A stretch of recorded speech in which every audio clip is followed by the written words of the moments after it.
A quick like and subscribe really helps our channel grow and allows us to bring you even more amazing content. Thank you for your support. I never considered myself a selfish person, but that all changed the night I found myself face to face with the thing I had cooked, something so ordinary yet so deeply unsettling, and how it pushed me to the brink of sanity.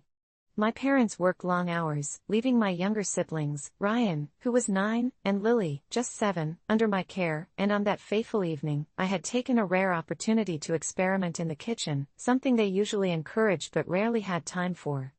I decided to whip up a batch of spaghetti and meatballs, a family classic that I thought they'd devour. The aroma wafted through the house, curling along the walls and wrapping around the corners, promising warmth and satisfaction. But the moment I called them to the table, their faces shifted from curiosity to disgust faster than I could blink. Ryan wrinkled his nose, pushing the plate away, while Lily, in her innocent defiance, declared she'd rather starve. I felt a wave of embarrassment flood my cheeks. After all the effort, after all the chopping and stirring, all I received were pouts and tantrums from two kids who would have preferred a cold slice of pizza or, even worse, the remnants of the last week's takeout. I tried reasoning with them, explaining how cooking was hard work, that I put my heart into this dish, but they seemed impervious to my pleas, their whining crescendoing until I felt as if my skin was crawling with irritation. Finally, I snapped, "Fine, if you don't want to eat it, don't. I won't cook you a second meal." The silence that followed was suffocating, but their half-hearted whimpers melted into fake sobs as they pushed their chairs back and skulked away, leaving me to simmer in my frustration alone. I thought they'd go to bed hungry, perhaps even learn a lesson about appreciation. Instead, it seemed I was the one cast as the villain in a twisted fairy tale. After an hour of silence thick enough to cut through, filled with the dread of impending accusations from my parents, I heard a series of soft, rhythmic thuds outside the kitchen window. I approached cautiously, peering out into the darkening yard, feeling an unsettling chill envelop me. To my disbelief, I noticed two distinct shapes just beyond the glow of the streetlight, Ryan and Lily, not playing but standing still, their backs towards me. They wore their usual pajamas, but something was off, their postures rigid like puppets with tangled strings. "What are you two doing out there?" I called, but they didn't respond, they just stood there, unmoving. A cold fear crept into my stomach. I grabbed my phone to call for help, but the screen flickered, the sudden loss of battery rendering me helpless. I decided I'd had enough of this strange tableau and stepped outside, my heart pounding in my ears as I approached, calling their names again. As I got closer, the silhouette of my siblings twisted into something grotesque, their limbs began to twitch unnaturally, and before I could process it, they turned their heads in unison, their faces contorted into wide, eerie grins that seemed impossible for anyone who wasn't completely lost in madness. "We're not hungry anymore," they screeched in a voice that was neither of them, a chorus of distorted laughter exploding into the stillness of the night. My breath caught in my throat, a primal urge to run surged through me, but I was rooted in place, entranced by this horror unfolding before me. I backed away, but as I turned, I tripped, hitting the ground hard. The laughter stopped abruptly, replaced by a whisper so soft I almost didn't catch it. "You said we should learn a lesson." I shot back to my feet and sprinted inside, slamming the door behind me, locking it with trembling hands. I tried to convince myself it was just a fever dream, that my imagination was running wild due to their refusal to eat, but in the corner of my eye, I saw a shadow glide past the window, pacing back and forth as I huddled in a corner like a child afraid of the dark. The incessant tapping began again, this time accompanied by urgent whispers that clawed at my consciousness, a language I couldn't decipher but felt deeply lodged in my psyche. I grabbed a heavy kitchen knife, adrenaline coursing as I envisioned defending myself against whatever malevolence had taken hold of my siblings. I screamed their names, but all I got in response was a cacophony that churned in my gut, mocking my distress. As the night dragged on, their laughter echoed in the surrounding darkness, a nightmarish lullaby I couldn't escape. I dared to peek outside, and my heart shattered at the fantasy. They were gone, replaced by an abyss that seemed to yawn before me. Hours passed in a daze, and when dawn finally broke, I curled into a ball on the couch, racked with guilt and dread, unsure if I would face a paranormal nightmare or the wrath of my parents. The light spilled through the window, illuminating the room in a ghostly orange hue. When I summoned the courage to look outside, the yard was empty, devoid of my siblings, free of the twisted realities that had grappled me in the night. They appeared eventually, nonchalant as ever, the peculiar grins faded like the terrors of a waking dream. I didn't mention last night's episode. After all, who would believe me? My parents returned, and everything settled back into the repetitive rhythm of the household, yet a cold thread of tension weaved itself through our lives, quiet moments punctuated by lingering glances and echoes of that laughter, my siblings seemingly unaware of the change in their demeanor, but I recognized the flicker of something darker beneath their innocent facade. Days turned into weeks, and the dread only thickened. I started finding leftovers of food I hadn't made, twisted shapes of Play-Doh like meat, unrecognizable but oddly reminiscent of what I had cooked, lurking in dark corners. I attempted to make my case known, but it sounded ludicrous, and so I buried the fear beneath daily routines, buried it until it became a constant presence, a reminder of one fateful night when I had refused to nurture. I shivered, often dreaming of the dark laughter that would not let me sleep, forever chained to the guilt that grew like a weed. And one night, when the winds whispered through the cracks of our home, I dared to lay my head in resigned silence, but was pulled back into that heavy absence, my siblings out once more, standing like specters beneath the streetlights, faces illuminated in a sickly hue, as if a portal had cracked open between realms, and I was forced to face a harbinger of dread, knowing that somewhere inside I had sealed our fates the day I decided to abandon the very essence of what it meant to share a meal. As I gazed upon their twisted forms, I desperately wished to retract my words, to cook them anything they wanted, though I feared the cost would be far more than a second dinner, and the shadows hinted that the lesson had only just begun to unravel. I've always tried to be a good parent, or at least, that's what I tell myself when the guilt creeps in, especially after the argument with my son, Noah, last weekend. It started innocently enough. We were hosting a family barbecue, the kind that used to be full of laughter and joy, but things changed when his cousin, Mia, came over. Mia, with her bright smile, effortless charm, and an ease with people that Noah has never quite managed to grasp, was a whirlwind of energy as she sauntered into our yard after a long drive from the city. Noah, my 10-year-old introvert, sat rigidly at the corner of our deck, poking at his plate of burgers like they had personally offended him. When Mia launched herself at her younger sister, Chloe, squealing with delight and engaging her with an uninhibited joy that only kids should possess, I couldn't help but notice Noah's sulking expression grow darker. The longer he watched Mia laugh and play, the more withdrawn he became. It was as if every giggle was a dagger buried deeper into his heart, and the way my daughter fawned over Mia cut like shards of broken glass. I couldn't ignore it. When the barbecue came to a close, and I noticed Mia stuffing her face with cake while Noah stared blankly into his soda, I felt a pang of frustration bubbling up within me, a vile mix of heartbreak and anger that begged to be unleashed. So, I did what I shouldn't have. I confronted him. "You know, it's your fault she's happier to see Mia than she is to see you," I blurted out, the words laced with a sting I instantly regretted. Noah's face fell, his eyes wide with a combination of hurt and confusion, like a kid who'd just been told there's no Santa. He looked at me with a depth of sadness I had never seen before, and in that moment, I realized I had crossed a line, but it was too late to take it back.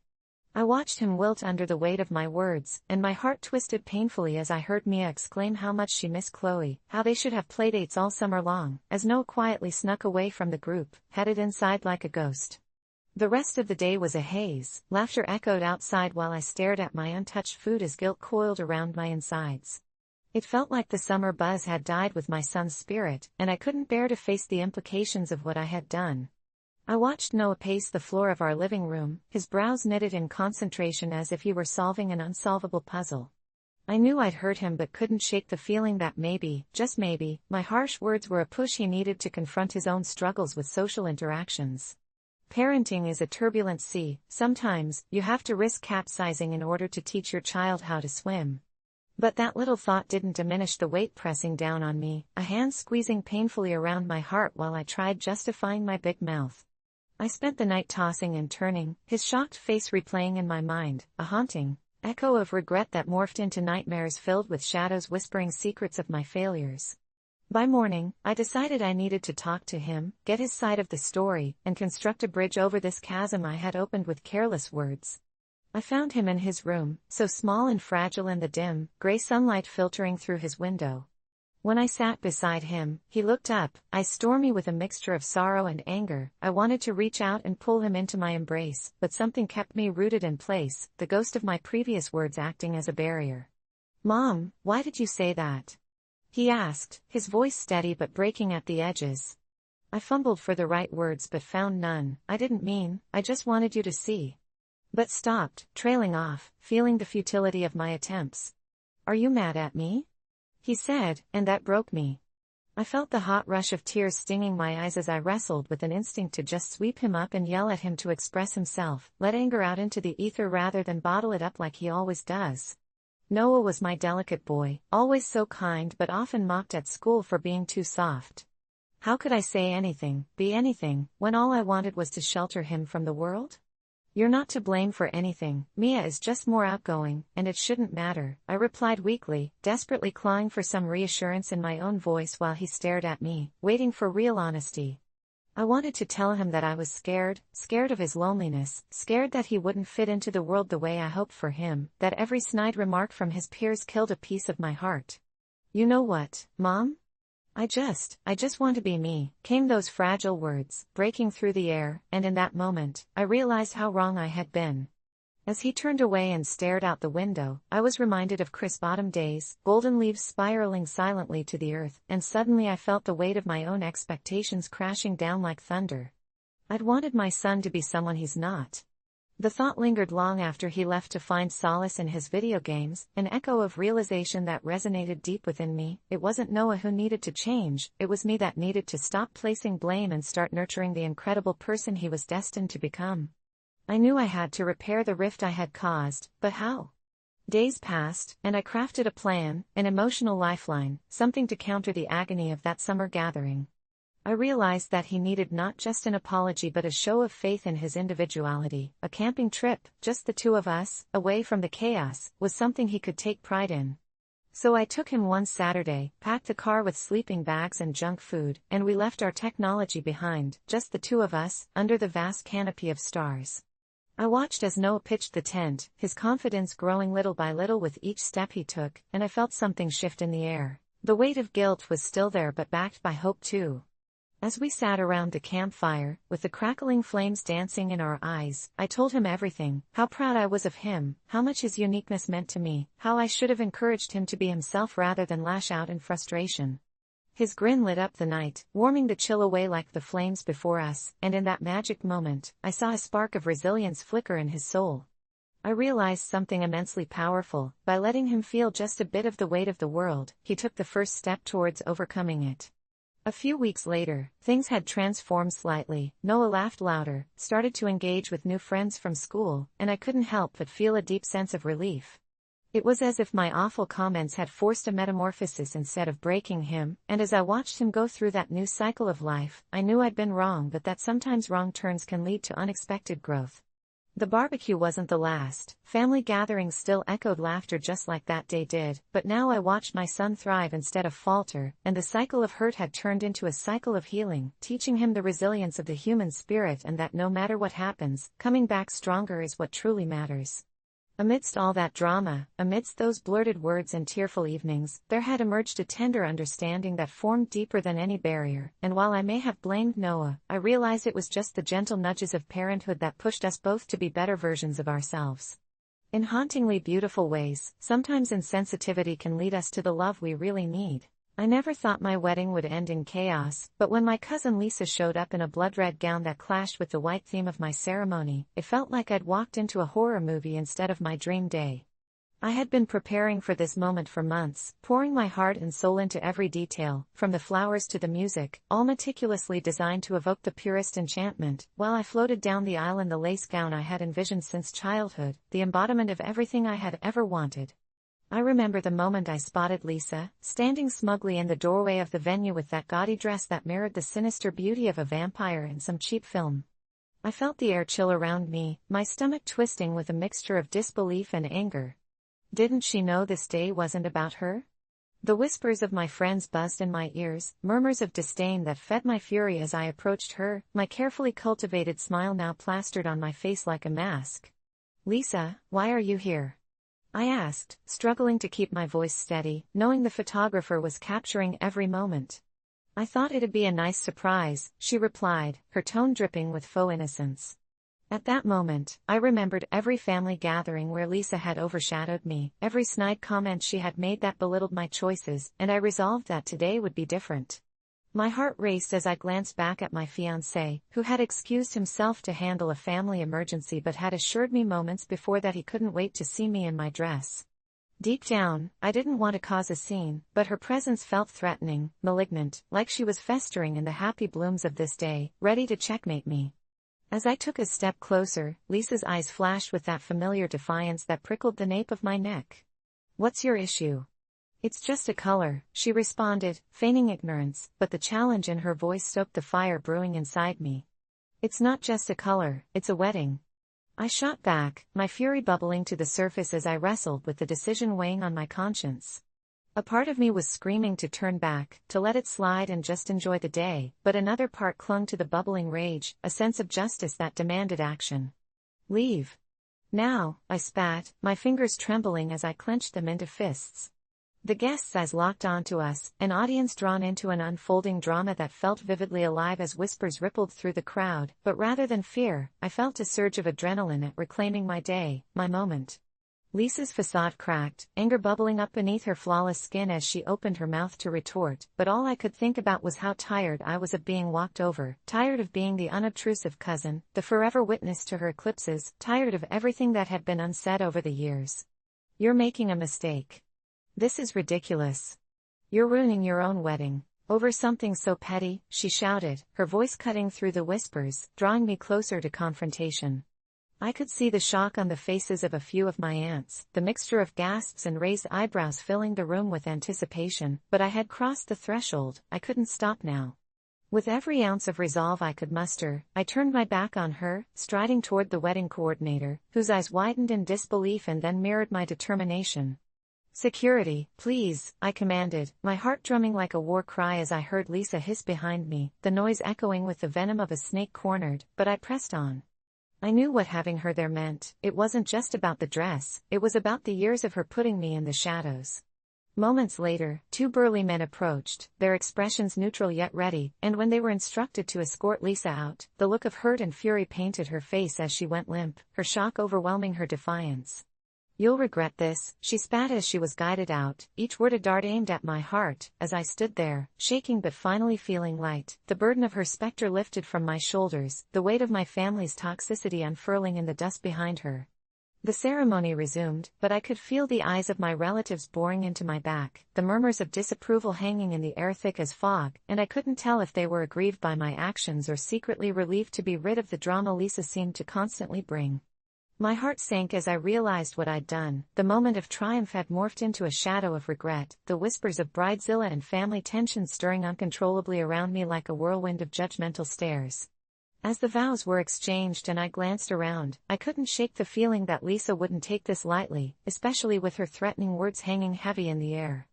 After the ceremony, as the reception blossomed around me in joyful chaos, laughter, dancing, and so many smiles, my joy felt marred by the creeping shadow of guilt. Could I really celebrate a day that, in some way, felt marred by the act of banishment? I tried to brush away the thoughts, focusing instead on the love swelling in my chest for my husband and the genuine moments shared with our friends, but Lisa's presence loomed heavily in my mind like a specter waiting to strike. Days turned into weeks, and just as I thought I could forget about the wedding drama, my phone buzzed late one night, draining the color from my face. It was a group text from my family. My heart raced as I opened it to find a picture of Lisa in that hideous, blood-red gown, with the caption, "Some weddings should be cancelled." My stomach dropped like a stone as her slander spread through our family like wildfire. The rising tide of animosity was making its way toward me, wrapping around my throat, threatening to suffocate the joy I had fought for. Each Sunday dinner became an arena of cold silence, excluding me from family conversations as I was framed as the villain, and while I was initially defensive, the weight of isolation left me gasping. The day finally came when I was invited to a family gathering with an air of dread. As I stepped through the front door, I could practically feel the judgment dripping from the ceiling fixtures. I quietly made my way to the living room, my heart thundering loudly against my ribcage as I caught sight of Lisa, clad in white this time, sitting smugly at the center of the table like some dark queen surveying her territory. The tension gripped me like an iron fist, clenching my heart as unwelcome memories spiraled back. Her smirk twisted with cruelty was overwhelming, laying bare the extent of her hunger for vengeance. I stood frozen in place, contemplating my next move when Lisa's eyes met mine with a glint of sadistic glee, as if she had been waiting for this very moment. "Oh look, the bride graces us with her presence. Didn't you know weddings are supposed to be about everyone?" she quipped, laughter bubbling around her like a toxic potion, and just like that, the room shifted, murmurs erupting anew as I felt their eyes darting with interest between us. Her words were daggers, driving my insecurities deeper, igniting an inferno of rage within me, but instead of striking back as I longed to, all I could muster was a weak smile. "I'm glad to see you, too, Lisa," I managed to reply, forcing the words to escape, every syllable leaving a bitter taste in my mouth while her laughter washed over me like a tide, depending on the whispers of my family to feed her power. As the evening wore on, I noticed that my cousin didn't relent, sowing discord with poisoned words, planting unease in the hearts of my loved ones that grew more potent with every sip of wine.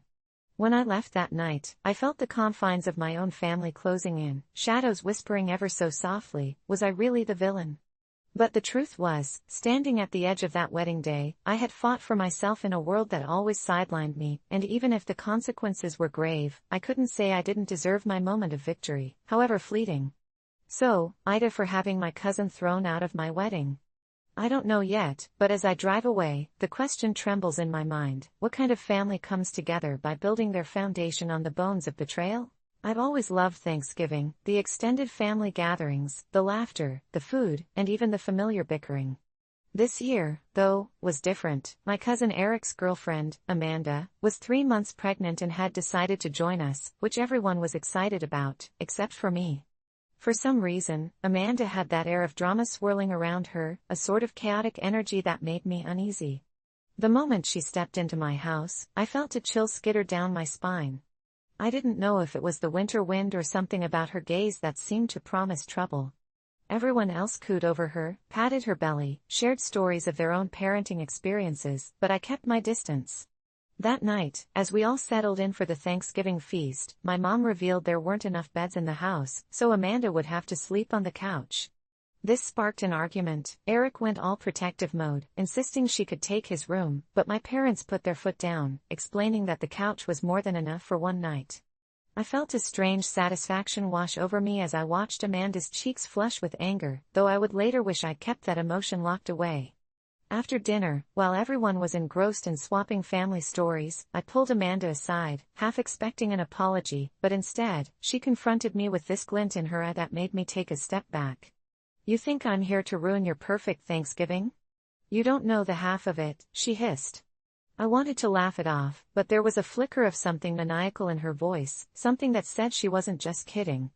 I shrugged it off, returning to the warmth of family, which suddenly felt a little too warm, suffocating under layers of heated conversations. Hours passed, and we finally retired for the night, but I didn't sleep well. I kept hearing faint whispers from the living room, the cadence of voices, but it wasn't just my family. It felt like there was something lurking outside the perimeter of our joy, creeping in with every soft chuckle and snicker. Around 2 a.m., I heard a loud thud, a sound that jolted me awake. I leapt from my bed and rushed into the living room, my heart pounding, ready to confront whatever had woken me. The couch was empty, Amanda was gone.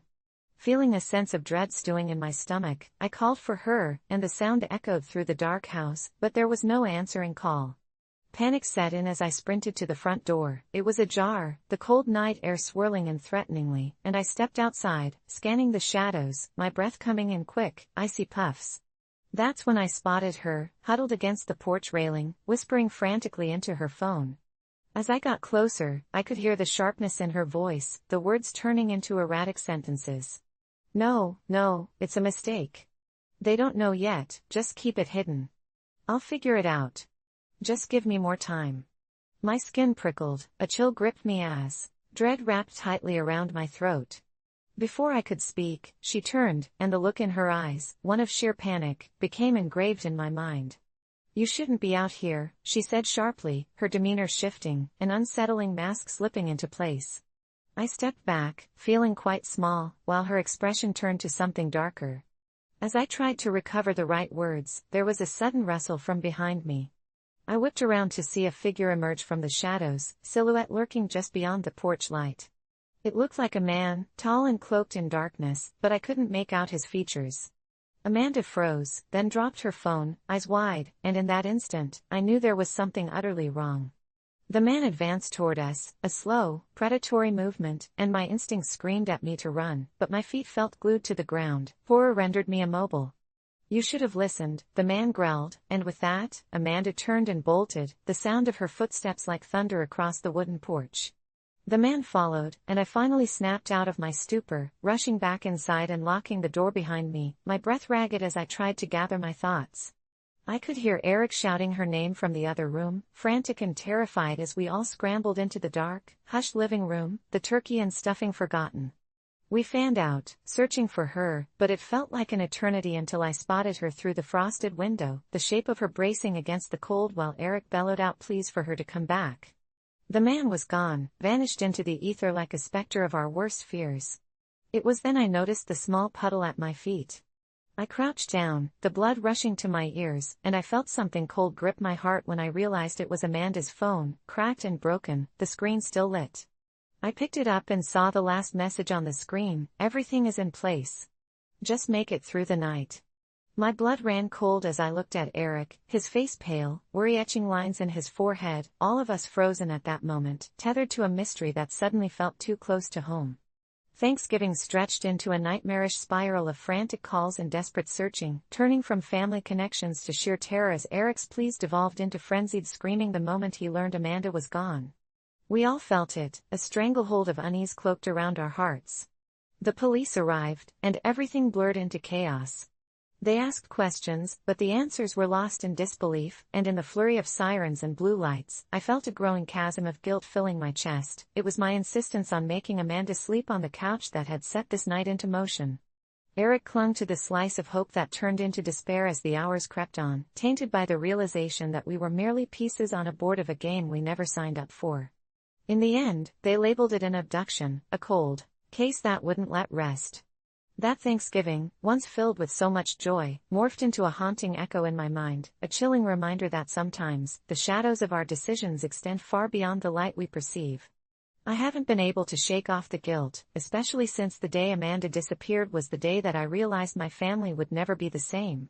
Now, every Thanksgiving brings back that crushing reality, a stain on our memories, and I can't help but wonder if she's still out there somewhere waiting, or if she's merely a ghost in the hollow echoes of family gatherings, sleeping on a couch that will forever remain vacant, a haunting reminder that some choices lead us to darkness, where the light can no longer reach. Last month, I found myself caught in a whirlwind of chaos that turned my quiet suburban life upside down, all because of my near-adult son's gluten intolerance, which frankly seemed to surface just as he was nearing 18, insisting on gluten-free meals while treating me like the villain for refusing to cater to his whims. It all started innocently enough when I was rummaging through a dusty box of old family recipe cards, hoping to rediscover the love I once had for cooking, but the sound of my son's voice interrupted my daydreams of homemade pasta, the way he breathlessly announced his new dietary demands as if he had just won the lottery, and my heart sank, thinking of the ravaged gluten-filled meals we shared, the memories now tainted by his self-imposed culinary prison. I told him that cooking had always been a joy for me, but now it felt like I was being shackled with chains with every new gluten-free request, and yet there was something deeper I noticed in his eyes. A kind of desperation that struck me as odd, as if this was less about the food and more about something he wasn't telling me. But when I asked him why all of a sudden gluten was the enemy, he merely shrugged, muttering roughly about feeling better since spring started, and looking for a sense of control in a world that was rapidly falling apart around him. Still, no matter how many times I attempted to reason with him, he insisted on staying gluten-free, refusing any family meals I prepared unless they fit his strict parameters, which left me feeling like I was losing my grip on him. What's worse, he had a penchant for dragging me into his world of restrictive eating, and soon I was spending sleepless nights scrolling gluten-free recipes that felt more like torture than genuine interest. The thought of denying him any kind of dinner out together gnawed at my conscience, yet I was firm in my belief that he was simply going through a phase, the phase of teenage rebellion taken too far. And when he turned the heat up, I finally knew I had to put my foot down, refusing to take him out for meals, holding on to the hope that someday he'd break free of this ridiculous gluten-free fad and return to the son I once knew. My refusal only escalated tensions in our home, with every shared meal now threatening to collapse into an argument, and that's when things began to shift. I noticed something strange about the food I had started preparing. Dishes that had once been a source of comfort now felt tainted, an ominous shadow creeping into my kitchen. The taste of my chicken soup became metallic metallic, nothing matched up with memories of laughter and family gatherings around the table, as I shivered with the knowledge that something darker lurked within my own walls. Then, one evening while cleaning the basement, I stumbled upon an old recipe hidden beneath a pile of dust, scrawled in my late grandmother's handwriting, speaking of a healing herb, warning of its powers and how it could twist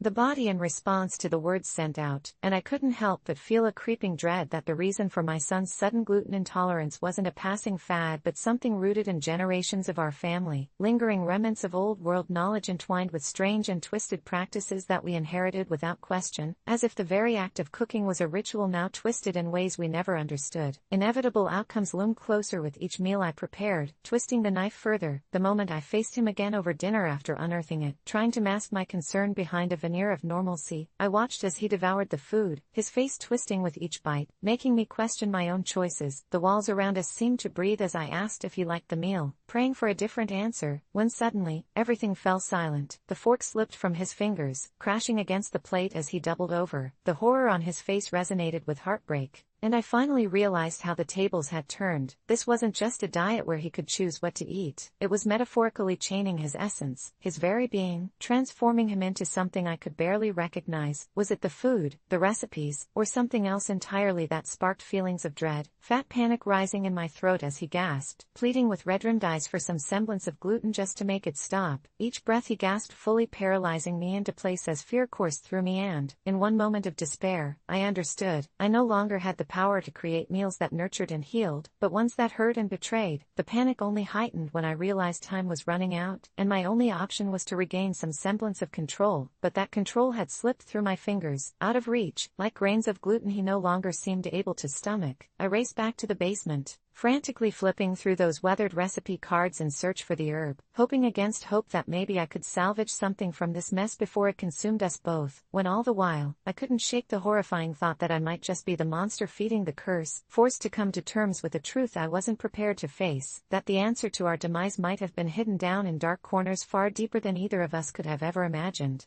Ever since my parents divorced, family gatherings had started morphing into tense affairs, but nothing could have prepared me for the fallout when my dad's ex, Marla, showed up unexpectedly one rainy evening, drenched and disheveled, claiming she'd been evicted. As the thunder rumbled outside, I could feel the weight of her presence in our living room, a far cry from the woman I remembered, her usual vibrant laugh now reduced to a shaky whisper as she recounted her misfortunes to my dad, leaning heavily on the coffee table as if it was the only thing keeping her upright. I hung back in the hallway, my heart pounding. My instincts screamed that her flimsy excuses masked something darker, but my dad's sympathetic nods only fueled my unease.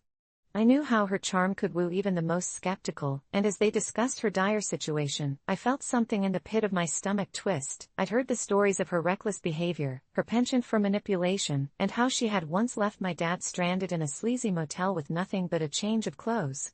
My dad was generous to a fault, the kind of man who would give his last dime to someone in need, and while I admired his compassion, I worried he would fall prey to her act once again. I finally decided I couldn't remain a spectator. I stepped into the living room, my palms sweaty and my heart racing as I interrupted their conversation, my voice steadier than I felt. "Dad, we can't let her stay here." The room fell silent. Marla's eyes narrowed, simmering with an anger I had never seen directed toward me before. She quickly masked it with a feigned pout, and my dad's face twisted with confusion. "What do you mean?" "She needs help." I pressed on, my resolve hardening as I recounted her past, how she dragged him through the mud time and time again. "She's not just going to use us as a safety net to escape her own choices." Instead of the agreement I had anticipated, my dad waved my words away, his disappointment cutting deeper than my rejection of Marla seemed to sting her. In a dramatic turn, she dropped her head, feigning tears, and I saw the game in the way her lower lip trembled. "Are you really going to let her down?" My conscience screamed as she pointedly glanced at the spare room door. I fought back the urge to argue as the storm outside intensified, matching the tortured silence in the house. It felt as if lightning would split open the very roof above us. "I just need a week. Just until I get back on my feet," she pleaded, but I knew from experience that 1 week could turn into 1 month and then 1 year. The atmosphere thickened with tension. I could feel my dad wavering, torn between compassion and the realization that I was right, and it made my heart ache. "I'm sorry, but I still think she should leave," I said quietly, desperate to end this stalemate. Marla pressed her lips together, rage igniting behind her eyes as if I had personally insulted her. My dad's expression turned unreadable, a mixture of disappointment and frustration swirling like the storm outside. The minute tension bubbled over when she stood up suddenly, rage burning like cold fire in her eyes as she spat out, "You're going to regret this, kid." I took a step back, the hairs on my neck standing on end, and as she stormed out of the room, I felt an unsettling chill creep in, an inclination that I had just summarized a series of escalating consequences. Later that night, as I lay in bed, I couldn't shake the feeling that Marla would not simply let this go. The rain pattered on the roof gently, an eerie lullaby, but her parting words echoed violently through my mind. I tried to convince myself I had done the right thing, but deep down, a whisper niggled at me. Was I wrong to protect my space? The dread followed me into sleep, laced in vivid nightmares of lightning flashes illuminating her figure lurking outside, watching, waiting, as if planning her next move. Days turned into weeks, and the unease settled around our house like an unwelcome fog. The rain had stopped, but every time I stepped outside, the air had that charged quality, a sense of impending doom clinging to me. My fears were validated when strange things began to happen. First, it was the missing items, my favorite jacket, a set of headphones, even my car keys disappeared from plain sight. I dismissed it as misplacing them until I found a single deliberate note tucked beneath my pillow, written in a chaotic scrawl that sent shivers down my spine: "Freedom isn't free."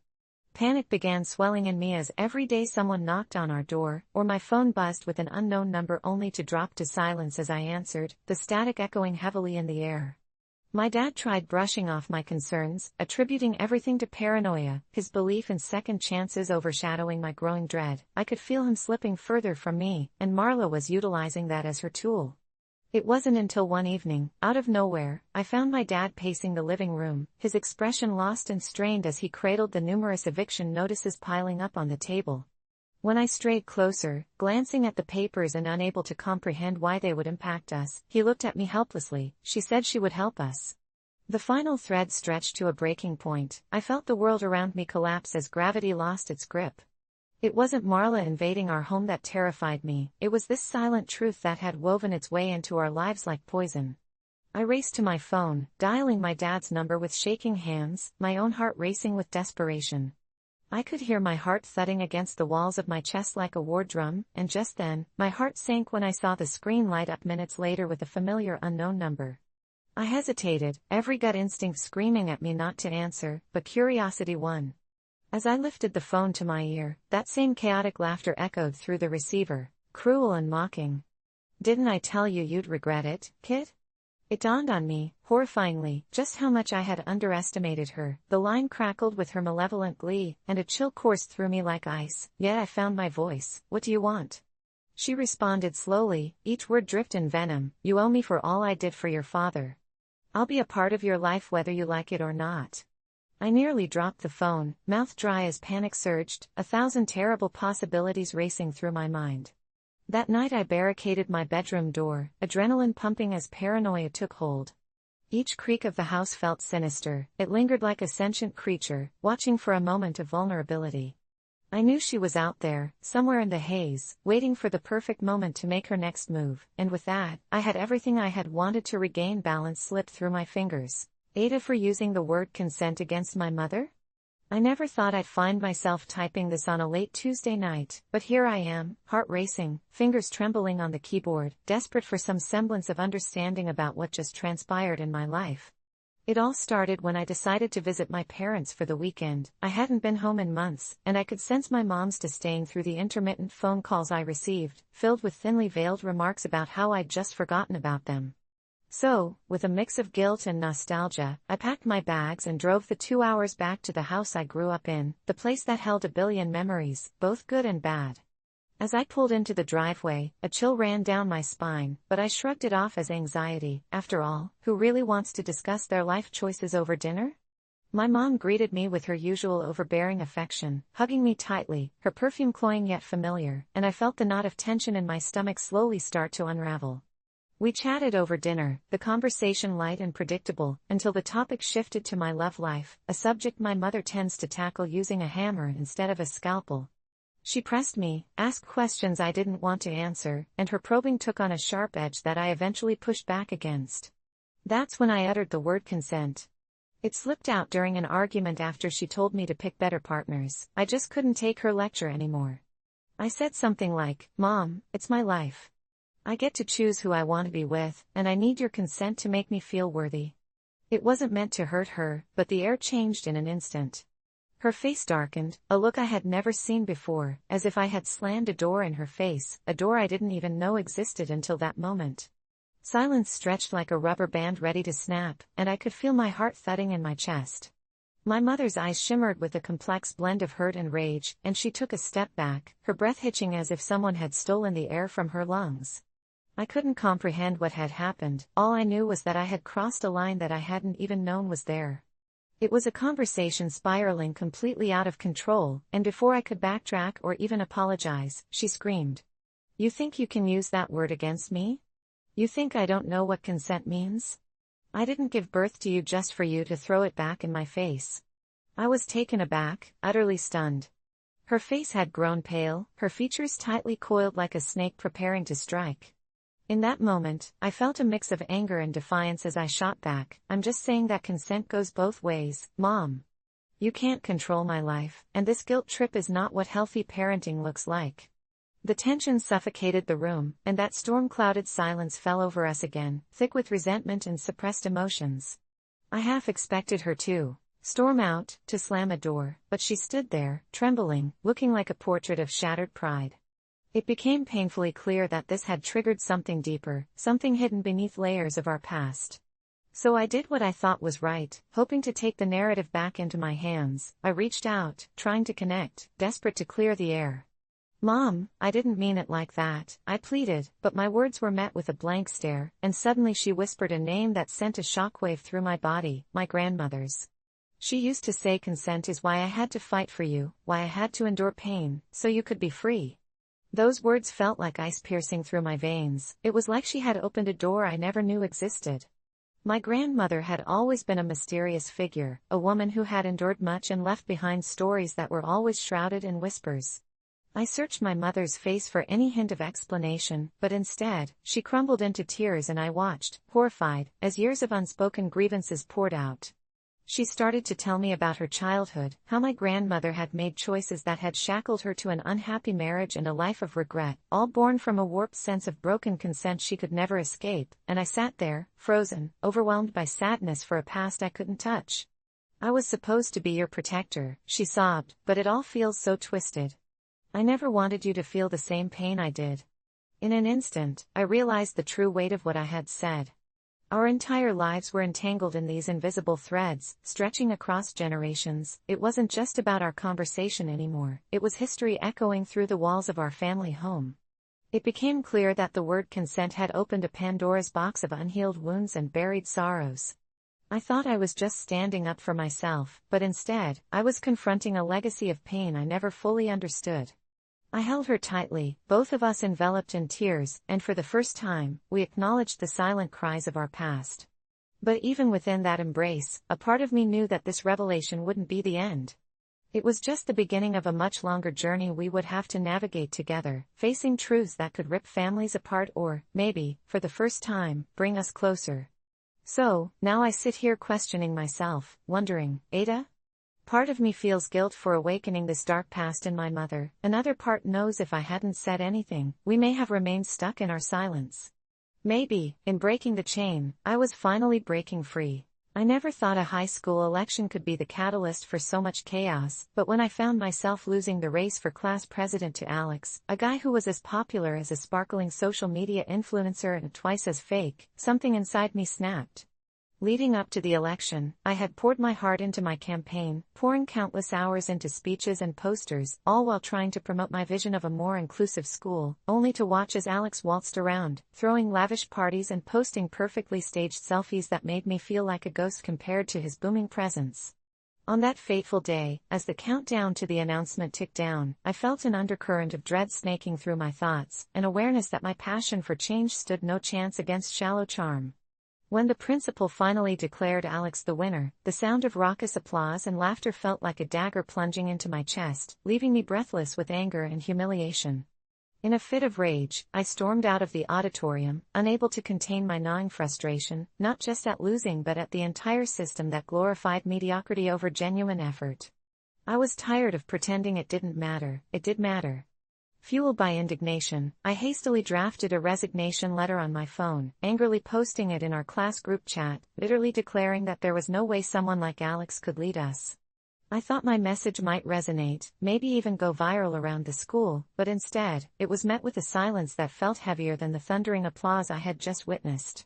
The next day, however, my decision spiraled into something far more sinister. My phone buzzed incessantly with notifications, but not of support. Instead, my peers turned on me, the whispers and snickers echoing down hallways like a haunting wind, leaving me isolated. I had unleashed something I couldn't contain. A dark curiosity started spreading. Who were these people I once called friends, who pretended loyalty while eagerly stoking the coals of someone else's success? I began to notice strange things around me, my locker mysteriously jammed with an array of sticky notes, taunting me with phrases like "just a loser" or "a standing ovation for Alex." Every morning before first period, there was something new, something that felt eerily tailored just for me, an intelligent push of humiliation that seemed to stalk my every step. That's when I saw the first video, a poorly lit, grainy clip of a group of students huddled together near the library, whispering and pointing at me, hatching conspiracies about my sour grapes and my unpopularity. It made my skin crawl. The realization that I was being hunted, and not for sport, but for fun, twisted their laughter into something monstrous. I tried talking to a teacher, but the weight of my accusations fell flat. They simply encouraged me to turn the other cheek and think positively. But how could I? Those whispers chose me as their entertainment. I knew I couldn't let this go. I began obsessively scrolling through social media, seeking recognition of my turmoil, wondering if others felt it too. I stumbled upon an obscure forum, a shadowy place where school dramas festered and spilled into the digital abyss, a chaotic collection of stories that made mine seem mundane. But buried in that cacophony was a community that thrived on misfortune, a hive intent on exposing what they deemed hidden truths. It was the perfect storm, and I couldn't look away. As weeks turned into months, I became a reluctant participant in this new narrative unfolding, a corner of cyberspace that amplified the vindictive laughter I felt daily. I learned that Alex wasn't just skating by on privilege, he had secrets of his own, and in that forum, I was pushed by an anonymous figure toward the darkest corners of gossip. I started posting about my experiences, disguised through an anonymous handle, weaving a narrative that cast me as the unyielding hero fighting against the corruption. I expected support, but received something unexpected, a raw, visceral acknowledgement of pain. Those who saw my plight echoed it back to me, but the moment I dared to mention Alex's shadowy connections, the laughter morphed into something darker, urging me to dig deeper. Days turned into a fevered dream, losing track of what was real and what was a manufactured facade. So, when I finally decided to take action, concocting elaborate schemes to expose Alex, plotting to record him making lewd remarks hidden behind the bathrooms, my sense of moral clarity was long gone. I knew I had crossed a line, but it was intoxicating, like a drug feeding a mania that pulsated through every fiber of my being. Now, even in the dead of night, I would scroll through my phone, glued to what was once my biggest fear, the threat of being unknown, the scorn of being invisible, all black and white images blurring into the chaotic storm that consumed me. Then came the night that everything crashed. In the depths of a swirling digital web, Alex's world collided with mine, and secrets fell like raindrops during a storm. During a party, I confronted him, armed with evidence of his misdeeds, but ended up cornered, outnumbered by his smug entourage. I was desperate, crying out about everything that had been done to me, about the lies and the clenched fists of the school's social hierarchy, but no one cared. They laughed at my anguish, drowning me in a cascade of ridiculing comments and shoves. The weight of humiliation twisted inside me, morphing into something more sinister, until I felt myself reach a breaking point. I don't know what happened next. Maybe adrenaline took over, or something darker that had been festering inside erupted like a volcano, but in that moment, I snapped. I lunged at Alex, screaming. The throng around us scattered, shocked, but it didn't matter. I felt unstoppable as I threw him against a wall, the sound of his head connecting with the metal locker echoing through the hallway, a warning clap to the mocking audience. As the chaos unfolded around me, blurred by my own rage, I thought about how everything had gotten so out of hand, how a simple school election had turned me from hopeful visionary to deranged antagonist in my own story. From that moment on, I realized I couldn't hide any more from the truth that had chased me simply because I had chosen to be vulnerable. There, in that moment of exposed honesty, I didn't care if it cost me everything. I was done being the side character in someone else's narrative. I didn't know the trouble I was stirring when I casually mentioned the inappropriate comment made by my brother-in-law, so let me start from the beginning. I'll never forget the night we sat in my sister's living room, the warmth of the fireplace filling the space as laughter echoed between us. My boyfriend, James, was making some joke that transformed into a hesitant silence when my Bill walked in, his eyes shifting too quickly away from me. It was a regular family gathering until he leaned towards me, mouth curling into a smirk, and whispered something that sent chills down my spine. "You know, I can make you feel better than your boyfriend ever could." I laughed it off as a crude joke, but deep down, the weight of those words anchored in my chest like a stone. I didn't tell anyone, didn't want to ruin the night, and with a glass of wine in hand, I pretended like it never happened, but that smirk lingered in my mind, a ghost that would haunt me into sleepless nights. Days turned into weeks, and I could feel the tensions rising around the dinner table. My sister noticed that something was off, that I was quieter than usual, and James seemed to pick up on it too, his confusion morphing into concern. One evening, we found ourselves alone on the couch, the softness of the moment washing over me, and it spiraled out before I could catch my breath. I confessed to James what my Bill had said, thinking it would make him angry and protective, but instead, his face drained of color, a mix of disbelief and something more profound flickering in his eyes.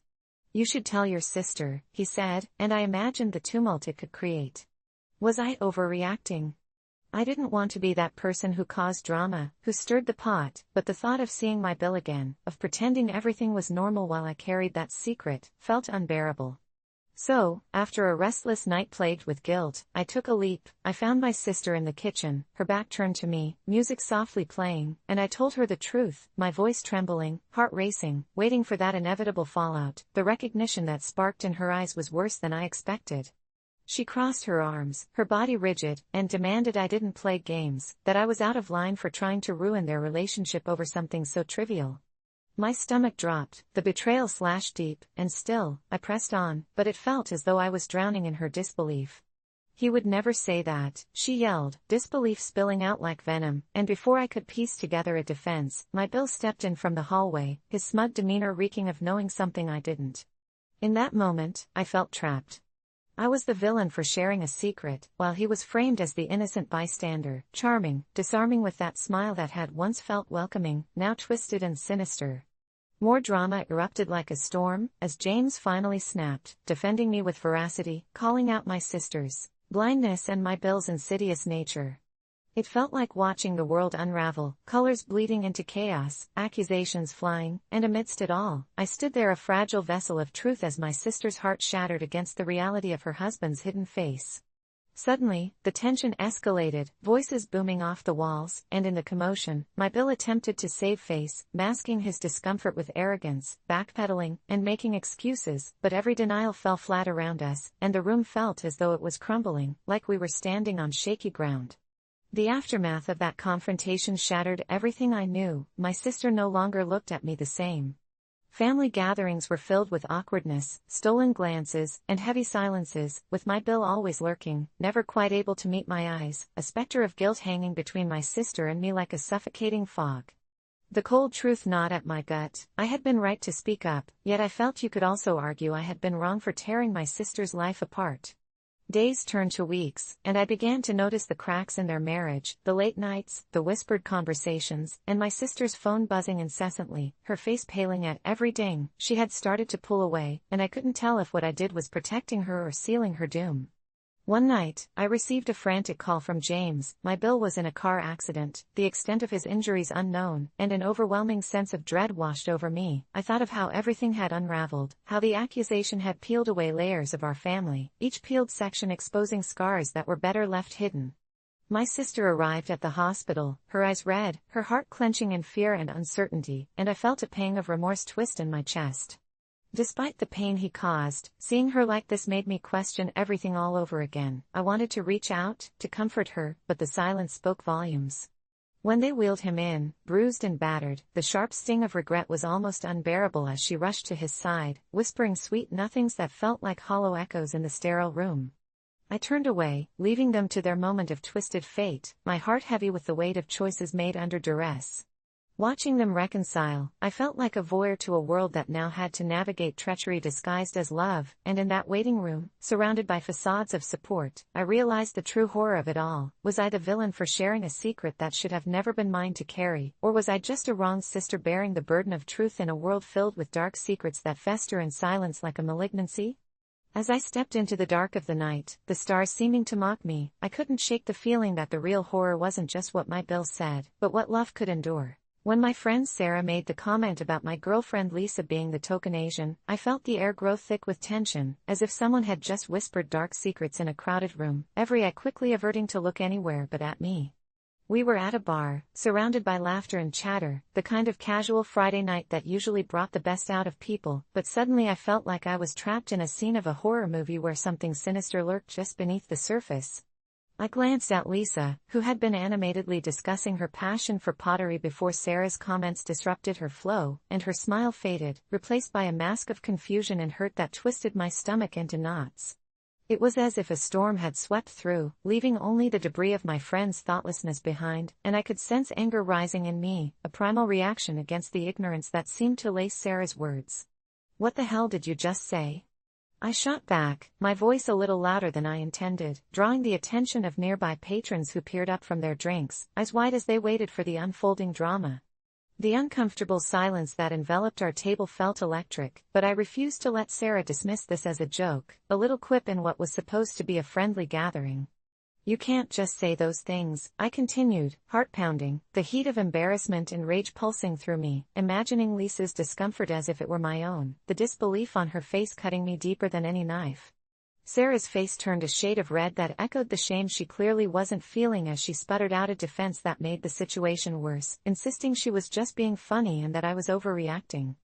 I thought about how Lisa had shared stories of her battles against subtle racism and microaggressions, the times she'd struggled to be seen as more than just a stereotype, and I realized in that moment that this wasn't just about a careless remark, it was about the ways society reduced people to labels and jokes that cut deeper than anyone could imagine. A palpable tension hung thick between us, as Sarah's entourage murmured awkwardly, clearly caught between wanting to support her and acknowledging that what she said was deeply out of line. I turned to Lisa, who was now looking down at her untouched drink, the smile that used to brighten her face replaced by an expression of disappointment, making my heart ache for her, wishing I could shield her from the ignorance I deemed unworthy of a real friend. When I shot Sarah a glare that must have conveyed 1,000 unsaid words, I noticed a flicker of realization cross her face, perhaps a brief moment where she understood the gravity of her insensitivity, but it vanished as quickly as it appeared.